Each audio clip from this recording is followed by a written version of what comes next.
साहुणम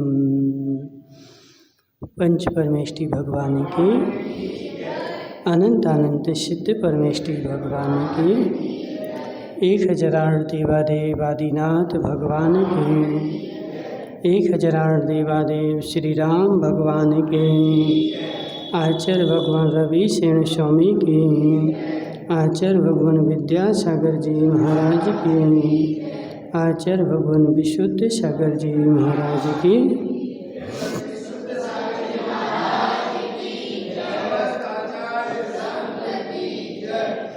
यहाँ पर पद्म पुराण चल रहा था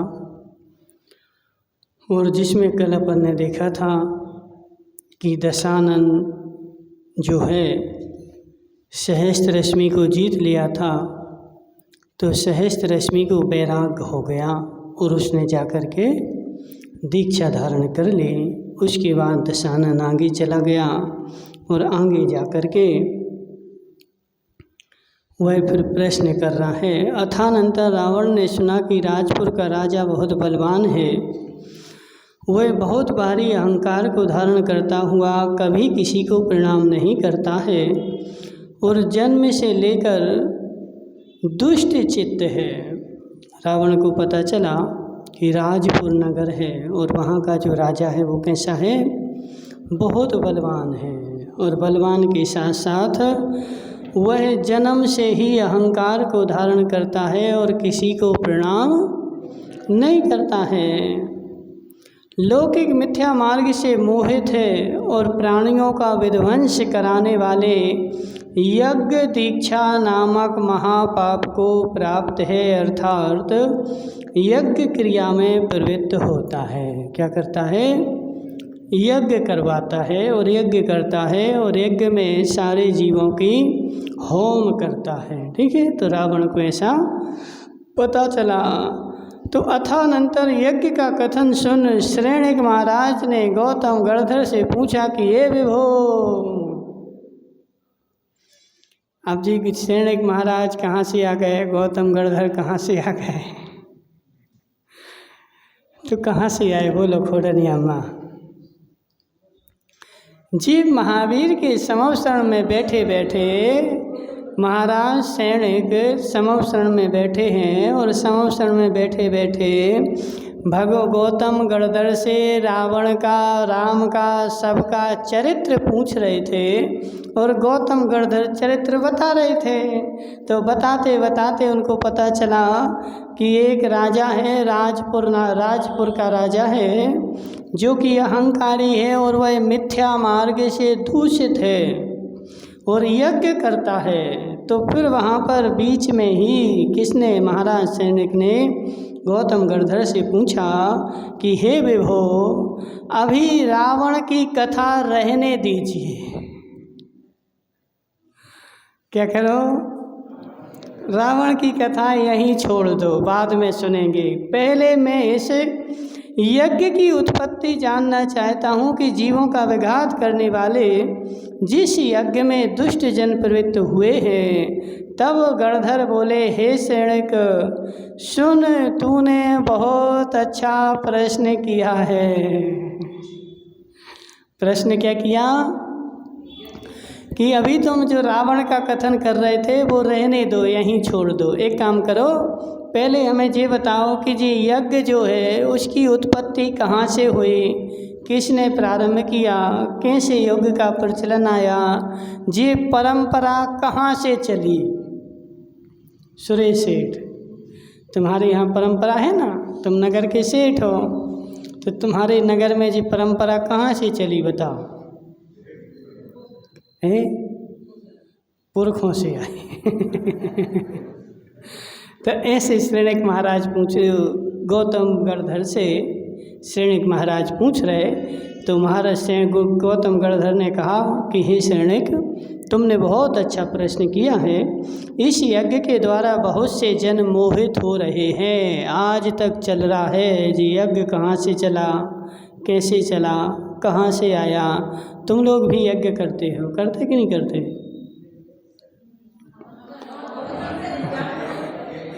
वही तो यज्ञ है। वही तो यज्ञ है, कहाँ से चला तो अब बता रहे, ठीक है। अब यहाँ पर गौतम गणधर शृंग महाराज से कहते हैं कि अयोध्या नगरी में इक्ष्वाकु कुल का आभूषण स्वरूप एक ययाति नाम का राजा था और सूर्यकांता नाम की उसकी रानी थी। राजा क्या नाम था? रानी का नाम क्या था? राजा का नाम था ययाति। क्या नाम था? रानी का नाम सूर्यकांता। ठीक है तुम्हारे गांव में कोई सूर्यकांता? रानी का नाम सूर्यकांता, राजा का नाम ययाति। ठीक है, उन दोनों के वसु नाम का पुत्र हुआ। जब वह पढ़ने के योग्य हुआ तब क्षीर कदम्बक नामक गुरु के लिए सौंप दिया गया। क्षीर कदम्बक की स्त्री का नाम स्वस्तिमती था। क्या नाम था? स्वस्तिमती। किसी एक दिन सर्वशास्त्रों में निपुण क्षीर कदम्बक वन के मध्य में नारक आदि शिष्यों को अरण्यक शास्त्र पढ़ा रहे थे और वहीं आकाश मार्ग में विहार करने वाले चारण मुनियों का संग विराजमान था।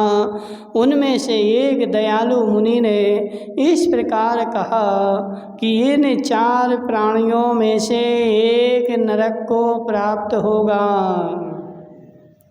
अलग अलग प्रकार की कथा अलग अलग है। ठीक है, हरिवंश पुराण में 2 नरक को और 2 स्वर्ग।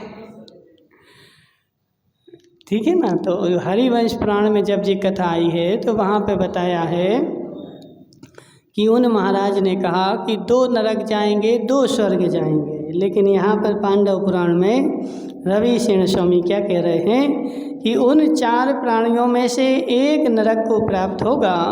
मुनि के वचन से क्षीर कदम्बक अत्यंत भयभीत हो गया।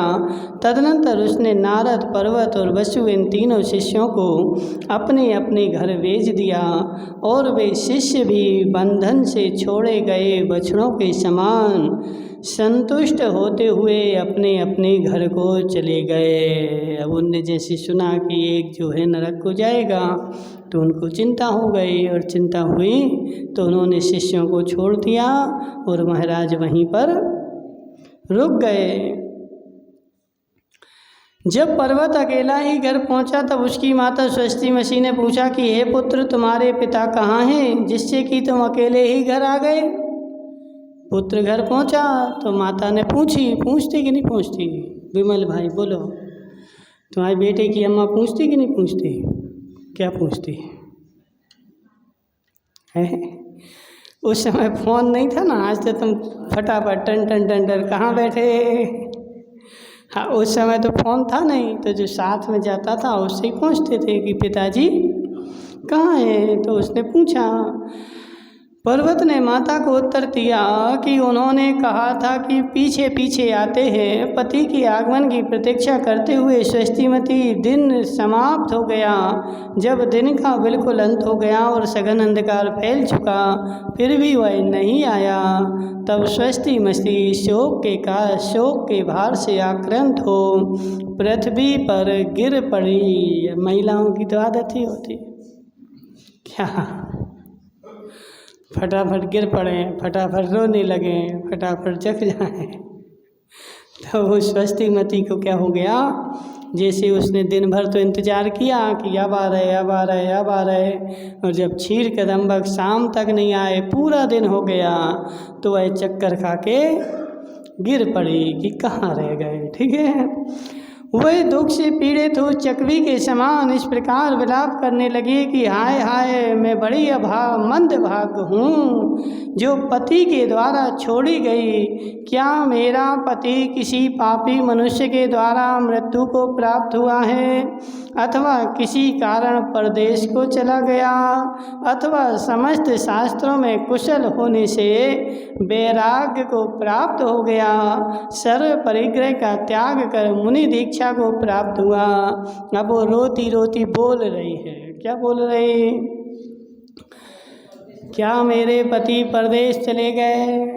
क्या मेरे पति को शेर खा गया?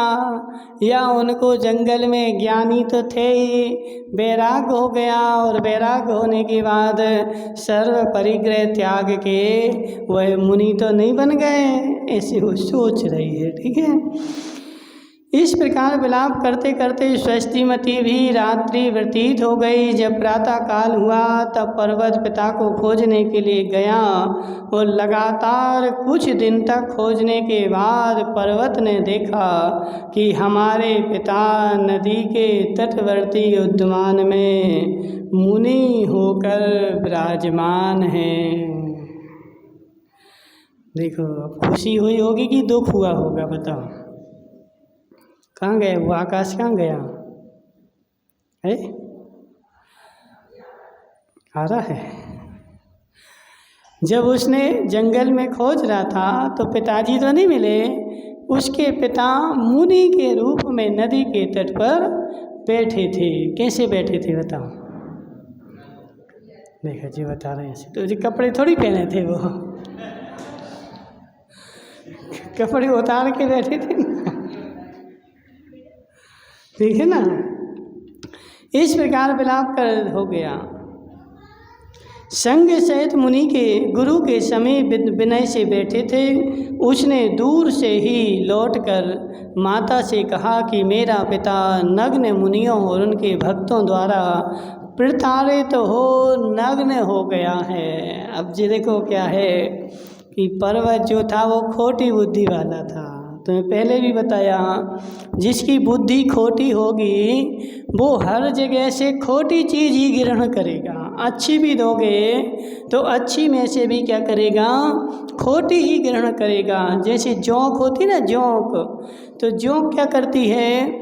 गाय भैंस के थन में चिपक जाती है और वहाँ चिपक करके वहाँ जितना गंदा सड़ा गला खून हो उस खून को चूस लेती है, लेकिन दूध को छूती भी नहीं। तो ऐसे जो दुर्जन होता है उसको गुण और दोष दिए जाएं तो दोषों को ग्रहण करता है और गुणों को छोड़ देता है। तो ऐसे पर्वत ने भी वहाँ जा कर के अपने पिता को मुनि बना देखा। और क्या देखा कि मेरा पिता समस्त मुनियों के सामने विनय से बैठे। लेकिन यहाँ आकर फिर माता से क्या बोल रहा है कि हे माता, मेरा पिता तो नग्न मुनियों के साथ के द्वारा प्रताड़ित किया गया है। यानी उन्होंने प्रताड़ित करके उसको मुनि बना दिया है और वह उनके बीच में किंकर की तरह बैठा हुआ है। ऐसा उसने ग्रहण किया। तदनंतर स्वस्तिमती ने जब निश्चय से यह जान लिया कि अब पति का समागम मुझे होने वाला नहीं है, तब वह अत्यंत दुखी हुई। वह दोनों हाथों से अपनी छाती को पीटती हुई जोर जोर से चिल्लाती हुई रुदन करने लगी। महिलाएं तो क्या कर रहे था, महिलाओं की पर्याय रोने के लिए ही मिली है। खोडनिया माँ, सत्य कि नहीं? महिलाओं की पर्याय, पड़ोस में कोई मर जाए सो रो, रिश्तेदार में मर जाए सो रो, घर में मर जाए सो रो, कुछ मन का नहीं हो सो रो। ठीक है ना। तो महिलाओं का आधा जीवन तो रोते रोते ही निकल जाता है। निकलता कि नहीं निकलता? बोलो मामा जी, सत्य है कि नहीं? हाँ ना तो बोलो। ठीक है ना। तो ऐसे उसका क्या किया, उसने अपनी छाती पीटती पीटती और रोने लगी। ये वृत्तांत सुन धर्म स्नेही नारद शोक से व्याकुल होता हुआ अपनी गुरानी को देखने के लिए आया। अब उसको पता चला कि हमारी गुरानी मतलब गुरु की पत्नी, गुरानी बोलते हैं उसको। ठीक है, गुरु रानी बोलो या गुरानी बोलो। तो गुरानी को देखने के लिए आया। उसे देख वह भी अधिक और जोर जोर से रोने लगी।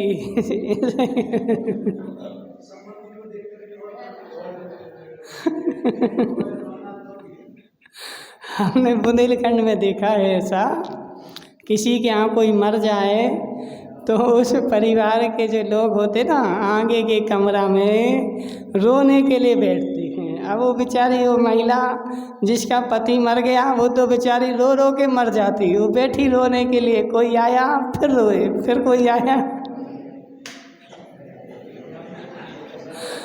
ऐसे ही होता है।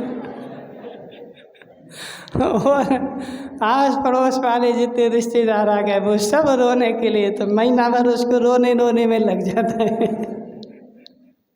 तो इसलिए ये सब जो है परंपराएं हैं, और ये सब मिथ्या परंपराएं हैं। रोना तो चाहिए ही नहीं, आयु हो गई पूरी, चला गया, घोड़निया माँ सब देगी नहीं है। तुम रोने का त्याग कर दो आज से। नहीं, रोने से असाता वेदनीय कर्म का बंद होता है। कहाँ है वो आशीष के पिताजी, नहीं आए? कहाँ है आशीष भाई पिताजी? वो आते ना, रोज प्रश्न पूछते हैं तत्वार सूत्र से। तो रोने से तत्वार सूत्र में लिखा है, दुख शोभ तापा क्रंदन बद परिदेव नान्यात परो भय सद्वेदस। तो जो रोने से, चिल्लाने से, छाती पीटने से क्या होता है? असाता वेदनीय कर्म का बंद होता है। अब वस्तु के स्वरूप को जानो ना, जो आया है सो जाना है। रहना तो किसी को है नहीं है। बोलो मामा जी, रहोगे क्या? कितने साल तक रहोगे बताओ? अब 72-73 के हो गए, बहुत से बहुत चलोगे तो 25 साल और चलोगे, ठीक है कि नहीं? नहीं, अधिक से अधिक चलोगे तो 25 साल और चल जाओगे, उसके बाद तो जाना पड़ेगा कि नहीं जाना पड़ेगा? बोलो। तो इसलिए आचार्य जी बोलते थे कि जो स्वेच्छा से जाएगा वो पिछी कमंडल लेके जाएगा, और जो स्वेच्छा से नहीं जाएगा वो डंडे कंडे के साथ जाएगा। ठीक है, रोते हुए जाएगा, रुला के जाएगा। तो अब निश्चय कर लो कि डंडे कंडे के साथ जाना है कि पिछी कमंडल के साथ जाना। जाना तो पक्का है? रहना तो कोई को नहीं है, नियम है, जो आया है सो जाएगा। अब वो तुम्हारी मर्जी है कि डंडे कंडे के साथ जाना है कि पिछी कमंडल के साथ जाना है। पिछी कमंडल के साथ जाओगे सतीश भाई खोडनिया तो सारा नगर तुम्हारे लिए नगर गौरव बोलेगा। सब नगर के, अरे हमारे गांव के महाराज बने थे, बोलते कि नहीं बोलते? लोग आते हैं जी, हमारे गांव के इतने महाराज बने थे, जिनके परिवार के महाराज बने थे। सारा परिवार गौरव की गाथाएं गाएगा और पीछे डंडे कंडे के साथ जलाएगा, तो कोई पूछने वाला नहीं है। ठीक है ना? तो इसलिए महिलाओं की आदत तो ठीक है मामा जी, क्या महिलाओं की आदत तो रोने की है, वो तो रोएंगी। तुम घर से जाओगे तो नहीं जाओ, रहो, हमारा क्या होगा, ऐसा क्या होगा, वैसा क्या होगा। तो उनसे बोलना कि हे जीव, यदि यमराज लेने के लिए आ जाए तो फिर क्या करोगे? बोलो। कोई आदमी दीक्षा लेने के लिए जाता है, सारे घर के रोते हैं, समझाते हैं, मनाते हैं, नहीं जाओ, रुक जाओ, ऐसा करो, वैसा करो। और महिलाओं की आदत ही होती, वो कहाँ है महिपाल जी? वो बैठे कुर्सी पे बेचारे पीछे पीछे। महिपाल जी क्या है, अब जाओगे तो महिलाएं रोने लगेंगी, नहीं जान देंगे, हम ऐसा करेंगे, हम वैसा करेंगे। हे जीव, उससे एक बार धीरे से पूछना कि मैं स्वेच्छा से जा रहा हूँ तो तुम नहीं जाने देती, रोती हो, चिल्लाती हो। यदि यमराज लेने आ जाएगा तो फिर क्या करोगे? फिर भी रोओगे, फिर भी चिल्लाओगे। तो इसलिए स्वेच्छा से इच्छा पूर्वक चले जाओ, उसमें तो कल्याण है। और नहीं जाओगे तो 4 आदमी उठा करके ले जाएंगे। ठीक है, ऐसा नियम है। तो यहाँ पे क्या बोल रहे हैं क्योंकि यह स्वाभाविक बात है कि आप्तजनों के समक्ष शोक बढ़ने लगता है। तो ऐसा बुंदेलखंड की चर्चा चल रही थी कि वो महिला बैठी रहती है और कोई मिलने के लिए जाते पड़ोस वाले। तुम्हारे यहाँ भी ऐसा होता क्यों? ऐसा ही होता है। इसकी कहाँ कोई ख़त्म हो जाए तो परिवार वाले, माता हो, पत्नी हो, बहन हो, जब वो आगे के बैठे रहते हैं, जैसे ही कोई आया तो और ज़ोर ज़ोर से और ज़ोर ज़ोर से चिल्ला चिल्ला के रोएंगे। लेकिन हे जीव, तत्व का विचार कर, तत्व का निर्णय कर। जो आया है सो जाएगा, सबको जाना है। और तुम्हारे रोने से वो लौट के तो आने वाला है नहीं है। बोलो खुड़नी अम्मा, समझाना उनको। यदि रोने से आता हो तो बोलो हम पूरे बांसवाड़ा जिले की 18,000 उम्र समाज को लेकर के आते रोने के लिए। यदि रोने से लौट आए और रोने से यदि कोई फल निकलता हो तो फिर तो पूरे बांसवाड़ा जिले को बुला लो, हमारे यहाँ कोई ख़त्म हो गया, चलो तुम रोने के लिए। वो लगा है रोने का। तो रोने से कोई नहीं, वो तो वापस आएगा नहीं। और किंचित मात्र भी 1% कोई भी उससे फायदा नहीं है। हानि और है, लॉस है। क्या है लॉस? कि असाता वेदनी बनेगा तो दुख का कारण बनेगा। और फिर जब वो उदय में आएगा तो फिर तुम्हें रोना पड़ेगा। तो तुम्हारे आधे भाव रोने में निकल जाएंगे। ठीक है, आधी उम्र सोने में निकल गई, आधी उम्र रोने में निकल गई। अब तुम्हारे लिए क्या बचा? बोलो सत्य कि नहीं?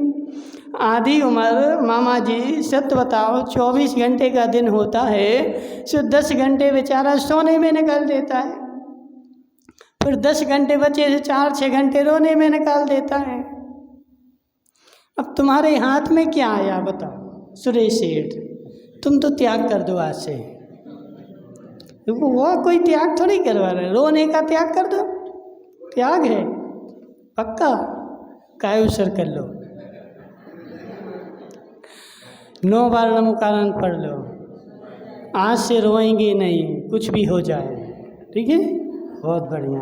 विमल भाई तुम भी ले लो त्याग, पक्का है। कुछ भी हो जाए रोना नहीं है। जो भी वस्तु स्वरूप आएगा उसको स्वीकारेंगे, जैसा है तो जानना है, देखना है। रोने से कोई सार होने वाला नहीं है। ठीक है वंश भाई, तुम भी नहीं रोना, रोते तो नहीं, तो रोने से कोई मिलने वाला नहीं है। तो यहाँ पर बोल रहे कि वह जो स्त्री थी उसने देखा कि हमारा शिष्य आ रहा है। कौन? नारद। तो नारद आकर आया तो वह और ज़ोर ज़ोर से चिल्ला के रोने लगी। नारद ने कहा कि हे माता जी, व्यर्थ ही शोक क्यों करती हो? क्योंकि इस समय शोक करने से निर्मल बुद्धि के धारक गुरुजी वापस नहीं आएंगे। देखो नारद ज्ञानी था, ऊपर जाने वाला था, मोक्षगामी था। ठीक है ना? तो उसने क्या समझाया कि हे गुरानी, तुम इस तरह शोक क्यों करती हो? तुम्हारे शोक करने से गुरुजी लौट के आने वाले तो नहीं है। और सुंदर चेष्टाओं के धारक गुरुजी पर पुण्य कर्म ने बड़ा अनुग्रह किया है। और कोई खोटा काम किया हो तो तुम रोने बैठो। बोलो, कोई पाप कर्म का उदय आया हो तो रोने बैठो। पुण्य कर्म का उदय आया, मुनि बन गए। कि जिससे वे जीवन को चंचल जानकर तप करने के लिए उद्यत हुए हैं। इस प्रकार नारद के समझाने पर उसका शोक क्रम से हल्का हो गया। और स्वस्तिमती कभी तो पति की निंदा करती थी कि वह अबला को असहाय छोड़कर चल दिए, और कभी उनके गुणों का चिंतन कर स्तुति करती थी कि इनकी निर्लेपता कितनी उच्च कोटि की थी। कि इस प्रकार निंदा और स्तुति करती हुई वह घर में रहने लगी। तो वह कितने निर्लेप थे कि जंगल गए थे, घर से कोई कछु नहीं कह गए। बुंदेलखंड में बोलते पंडित जी, क्या चले गए, कछु क्या ही नहीं गए। कछु तो कह जाते तो वो जंगल गए और वहीं की वहीं दीक्षा उन्होंने ले ली। घर में कुछ कहने के लिए नहीं आए। क्यों नहीं आए? कि उनको वैराग हुआ था। इसलिए नियम ऐसा ही है, जिस क्षण वैराग हो जाए तुरंत दीक्षा ले लेनी चाहिए। यदि समय देखोगे तो फिर बाद में दीक्षा नहीं होगी, मन पलट जाएगा। ओम नमः सिद्धेभ्यः।